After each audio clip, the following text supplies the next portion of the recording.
Yes, good morning to all of you. देखिए, हम लोग थर्मोडायनेमिक्स पढ़ रहे हैं और थर्मोडायनेमिक्स के अंदर अभी हमें मेयर्स फार्मूला को डिराइव करना है। मेयर्स फार्मूला लास्ट चैप्टर में मैंने आपको इसका इंट्रोडक्शन बताया था। Cp minus Cv is equal to R. This formula is known as Mayer's formula. Last chapter में हमने इसका इंट्रोडक्शन देखा था, तो अभी मैं इसको आपको डिराइव करके बताऊंगा कि ये फार्मूला कैसे बनाया जाता है और ये इंपॉर्टेंट भी है। ओके, तो सबसे पहले मैं कुछ जनरल डेफिनेशंस बताता हूँ। सबसे पहले इसके बारे में डिस्कस करते हैं, Cp और Cv के बारे में। Cp is the molar specific heat at constant pressure and Cv is the molar specific heat of the gas at constant volume। तो ये स्पेसिफिक हीट है कांस्टेंट प्रेशर पर, ये स्पेसिफिक हीट है कांस्टेंट वॉल्यूम पर। और इन दोनों का जो डिफरेंस होता है Cp माइनस Cv होता है, वो हमेशा क्या होता है, R। और R की वैल्यू आपको पता कितनी होती है, 8.31। It is a constant. Okay, तो सबसे पहले हम लोग स्टार्ट करते हैं स्पेसिफिक हीट से। डेफिनेशंस को देखते हैं। डेफिनेशन सीखने के बाद मैं आपको इसका डेरिवेशन बताता हूं। देखिए, स्पेसिफिक हीट क्या होती है। हमने एक फॉर्मूला स्टडी किया था, Q is equal to MST। MST, और you can say that delta T। Delta T is the change in temperature.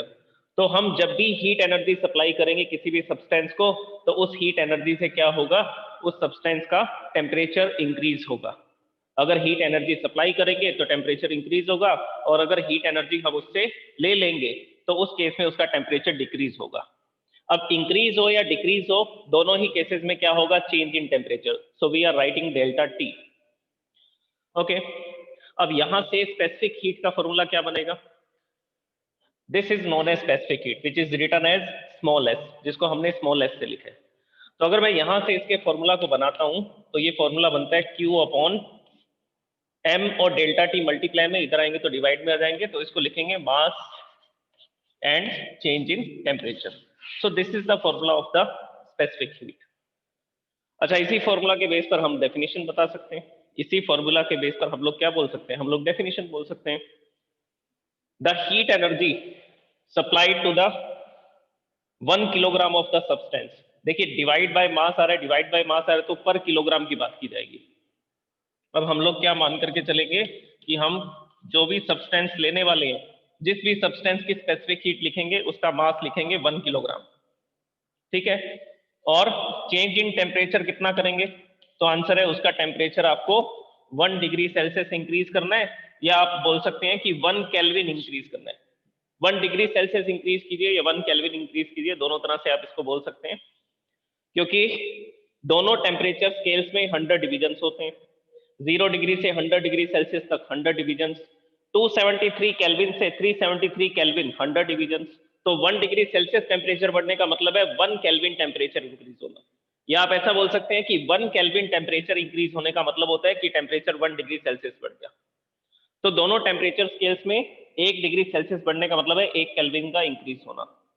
Okay, तो हमने कोई भी सब्सटेंस लिया, जैसे कि मान लीजिए कॉपर यूज किया हमने, 1 किलोग्राम कॉपर लिया, तो उस कॉपर को हमने हीट एनर्जी सप्लाई की, और हीट एनर्जी सप्लाई करके उसका टेम्परेचर 1 डिग्री इंक्रीज कर दिया। पहले 20 था, जैसे ही हीट एनर्जी सप्लाई की 1 डिग्री सेल्सियस टेम्परेचर इंक्रीज हो गया। और ऐसा करने में कितनी हीट एनर्जी हमें देनी पड़ी उस कॉपर को, कॉपर को हमने हीट एनर्जी दी 386 जूल। इतनी हीट एनर्जी हमने सप्लाई की। तो बस हमने बोल दिया यही इसकी स्पेसिफिक हीट है। तो देखिए, अगर मैं फॉर्मूला के अंदर इन वैल्यूज को पुट करूंगा तो क्या होगा, स्पेसिफिक हीट ऑफ कॉपर, कितनी हीट एनर्जी सप्लाई की, तो आंसर है 386 जूल की। और कितने किलोग्राम कॉपर लिया था एक्सपेरिमेंट में, 1 किलोग्राम कॉपर। और कितना टेम्परेचर इंक्रीज किया, 1 डिग्री सेल्सियस।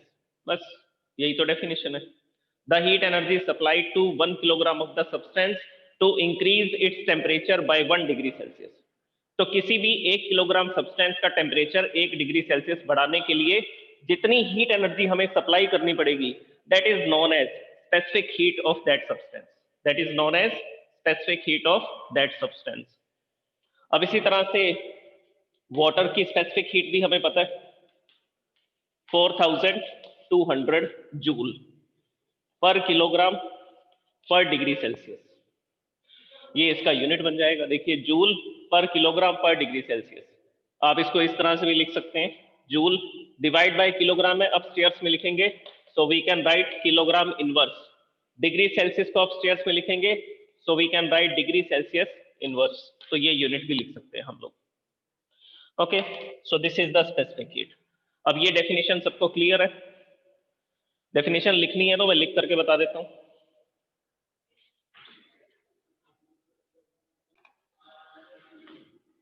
अब एक बात ध्यान से समझिए कि हम जो भी हीट एनर्जी सप्लाई कर रहे हैं, जैसे कि कॉपर को 386 जूल की हीट एनर्जी सप्लाई की थी तो उसका टेम्परेचर 1 डिग्री बढ़ गया। ओके, तो इसमें हम ये मानते हैं कि सब्सटेंस का एक्सपेंशन ज्यादा नहीं होता। देखिए एक्सपेंशन भी तो होगा, हम अगर किसी भी सब्सटेंस को गर्म करेंगे तो वो एक्सपेंड होगा। एक्सपेंड होने का मतलब है वॉल्यूम इंक्रीज होगी, और वॉल्यूम इंक्रीज होने का मतलब है देयर इज वर्क डन। क्या होगा? वर्क डन होगा। जब भी वॉल्यूम में चेंजेस होंगे तो क्या होगा? वर्क डन होगा। जो पार्टिकल्स हैं वो एक दूसरे से दूर दूर होंगे, पार्टिकल्स की जो इंटरनल एनर्जी है वो इंक्रीज हो जाएगी, वो एक दूसरे से दूर दूर हो जाएंगे, एक्सपेंशन होगा। ओके, तो सॉलिड के केसेस में, सॉलिड और लिक्विड के केसेस में हम ये मानते हैं कि हमने जो भी हीट एनर्जी सप्लाई की वो हीट एनर्जी देने से सिर्फ उसका टेम्परेचर इंक्रीज हुआ, एक्सपेंशन नहीं हुआ। हम ऐसा एज्यूम करते हैं। इसी वजह से हम उसकी सॉलिड और लिक्विड्स के लिए हम लोग क्या लिखते हैं? Specific heat. सॉलिड्स और लिक्विड के लिए हम लोग कौन सी क्वांटिटी का यूज करते हैं? स्पेसिफिक हीट का यूज करते हैं। लेकिन गैसेस के लिए, गैसेस के लिए तो अलग अलग कंडीशंस है, जैसा कि हम लोग इस चैप्टर में पढ़ रहे हैं। मैंने आपको आइसोथर्मल प्रोसेस बताई थी, एडियाबैटिक प्रोसेस बताई थी, आइसोबैरिक, आइसोकोरिक। तो उन प्रोसेसेस के थ्रू मैं आपको स्पेसिफिक हीट बताता हूं, किसकी? गैसेस की। अब गैसेस की स्पेसिफिक हीट एक नहीं होती है, अलग अलग हो सकती है, वो कंडीशन पे डिपेंड करेगा। इस सब्सटेंस की तो स्पेसिफिक हीट कांस्टेंट है। कॉपर, 1 किलोग्राम कॉपर लेना है, उसका टेम्परेचर 1 डिग्री बढ़ाने के लिए इतनी ही हीट एनर्जी हमेशा देनी पड़ेगी, इतनी हीट एनर्जी हमेशा देनी पड़ेगी। लेकिन गैसेज में ऐसा नहीं होगा।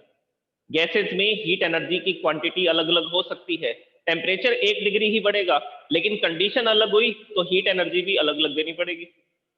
ओके, तो उसको डिस्कस करते हैं अब हम लोग। That is known as molar specific heat. Gases के लिए हम क्या यूज करेंगे? Molar specific heat. फॉर्मूलाज के अंदर देखिए क्या चेंज करना है। ये था स्पेसिफिक हीट, अब मैं लिखने वाला हूं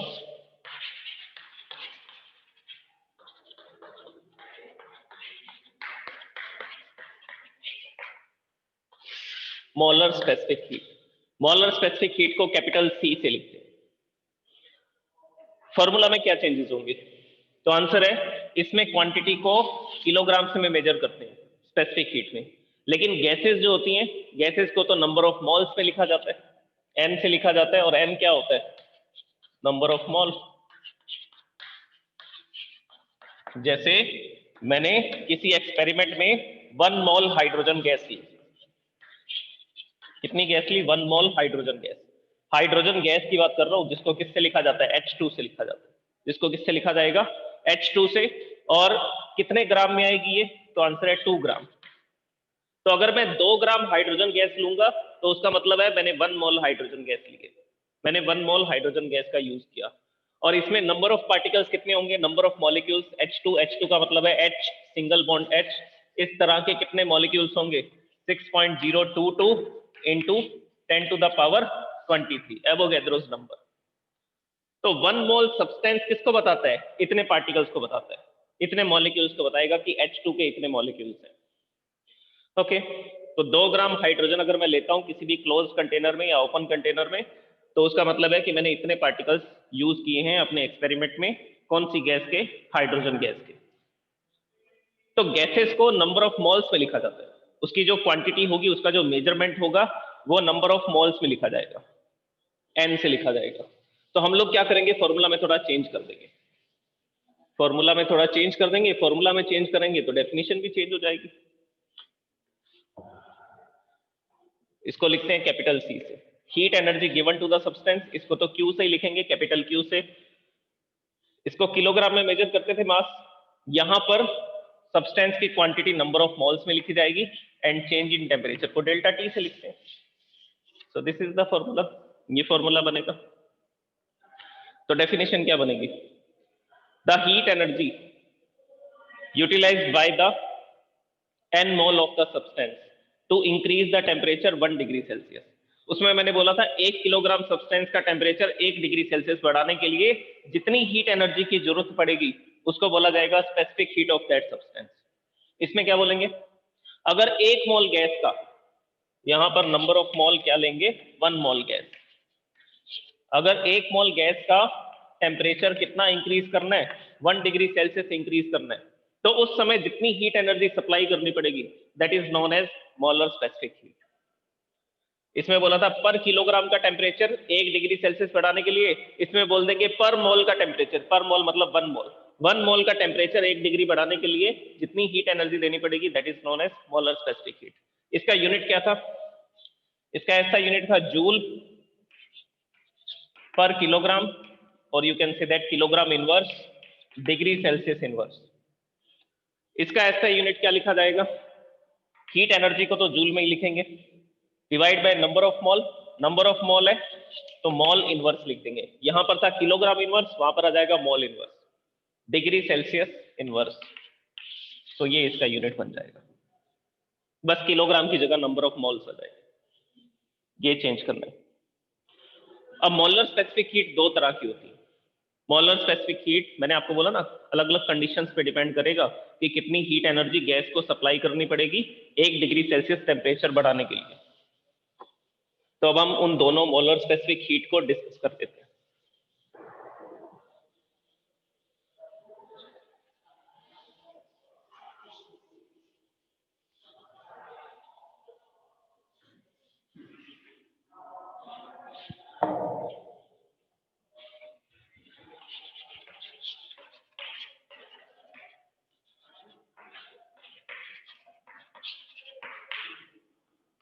Molar specific heat at constant volume, this is written as Cv, molar specific heat at constant volume, and second one is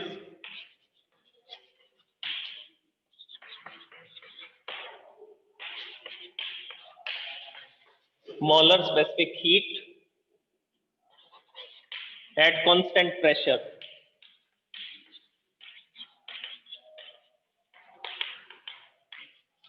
which is written as Cp, जिसको किससे लिखते हैं? Cp से लिखते हैं।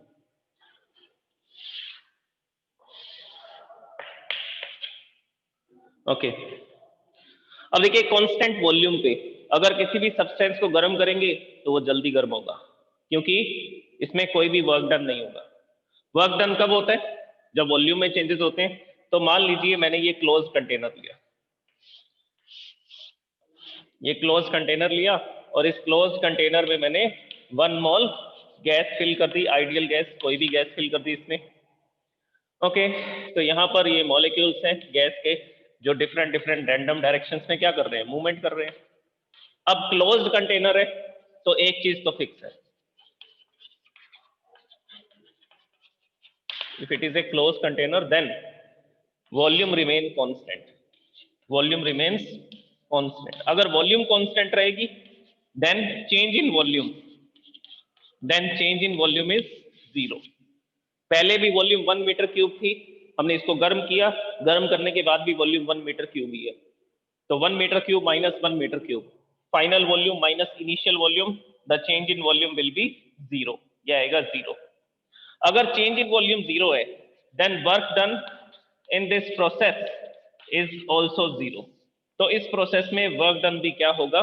0 होगा, क्योंकि गैस के पार्टिकल्स कोई वर्क नहीं कर पा रहे हैं, कंटेनर की वॉल्स को ऐसा पीछे नहीं धकेल पा रहे हैं जिससे एक्सपेंशन नहीं हो पा रहा।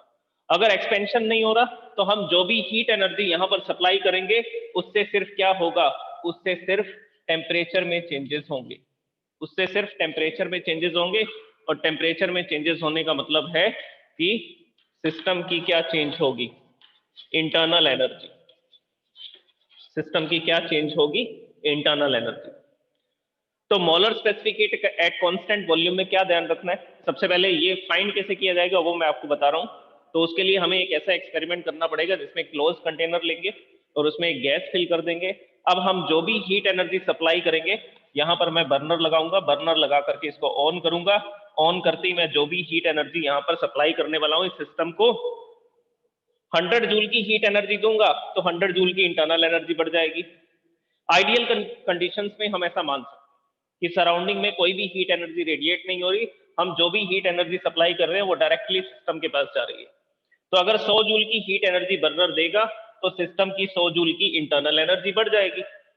इंटरनल एनर्जी बढ़ने का मतलब है उसका टेम्परेचर इंक्रीज हो जाएगा। इंटरनल एनर्जी के इंक्रीज होने का मतलब है कि उसका टेम्परेचर इंक्रीज हो जाएगा।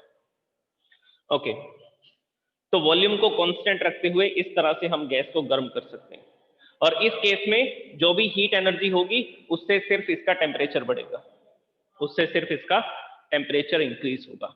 अब हम इसकी डेफिनेशन लिखते हैं। सबसे पहले फॉर्मूलेशन देखिए क्या होगा।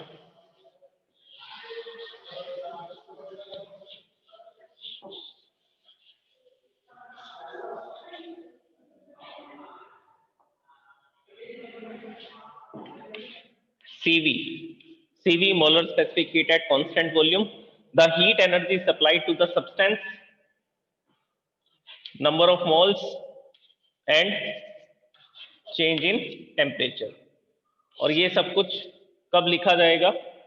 when V is constant, जब V क्या होगा? कांस्टेंट होगा।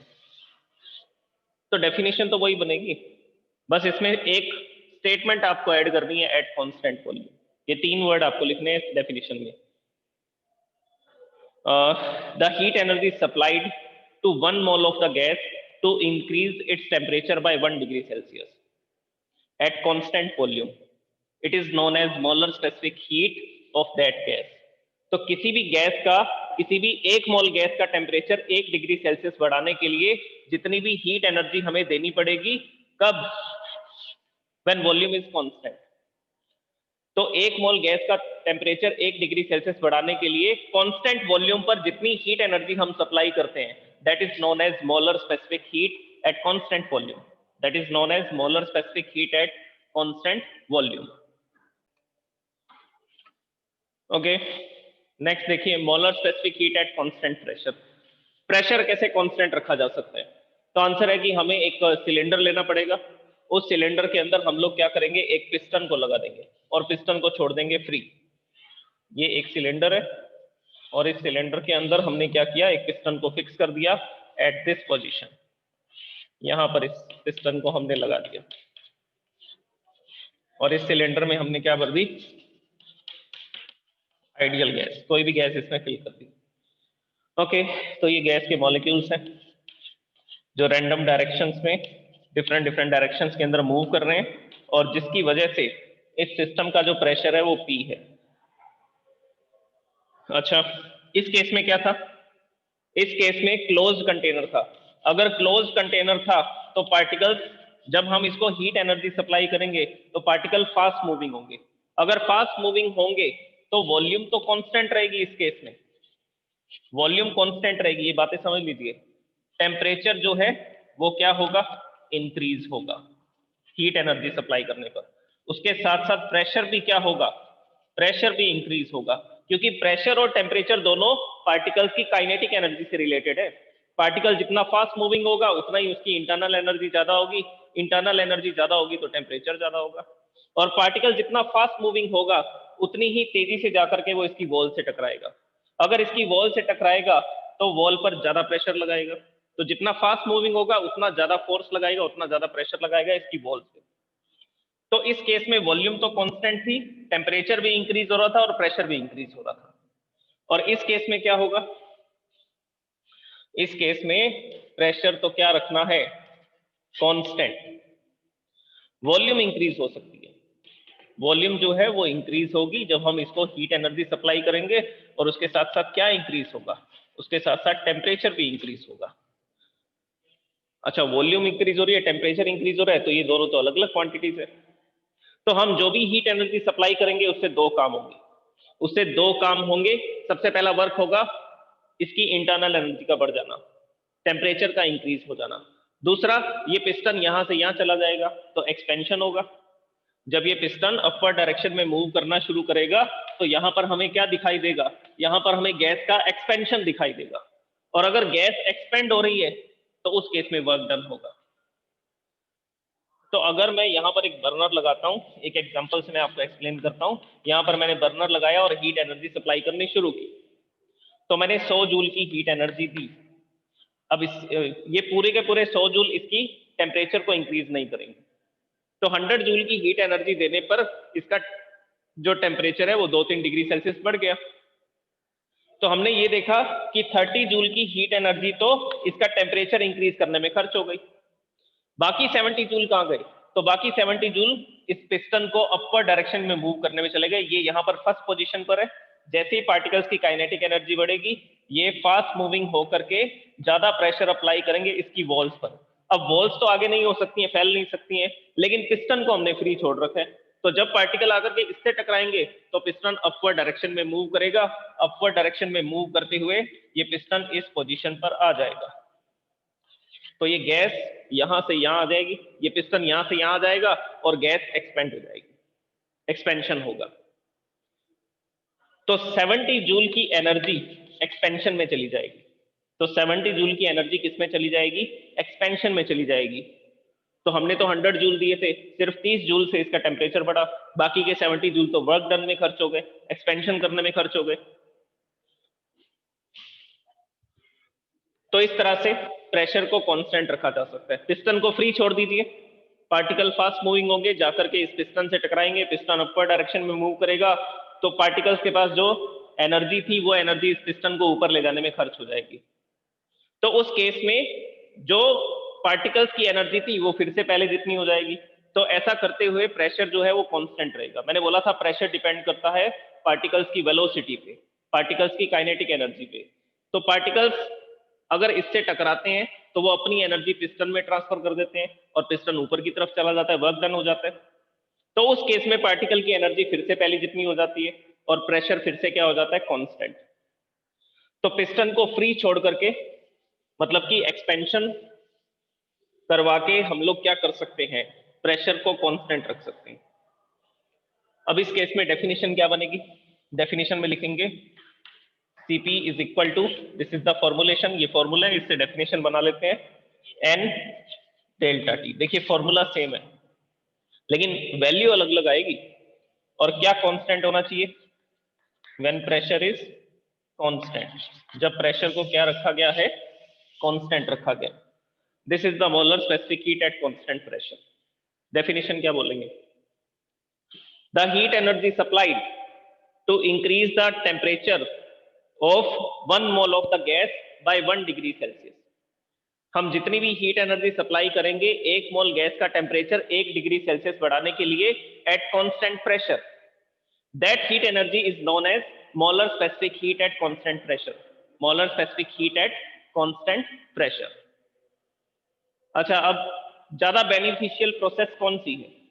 तो आंसर है ज्यादा बेनिफिशियल प्रोसेस ये वाली है, क्योंकि हम इसमें जितनी भी हीट एनर्जी देंगे उससे, उस हीट एनर्जी से सिर्फ इसका टेम्परेचर बढ़ेगा, एक्सपेंशन नहीं होगा।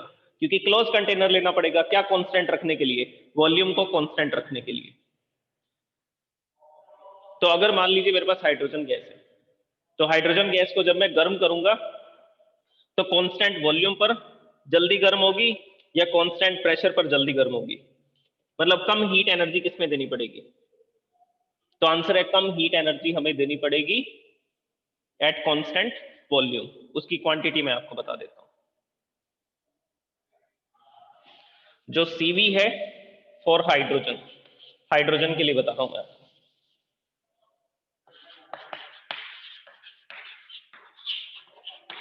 For hydrogen the Cv is 20.4 joule per mole per kelvin.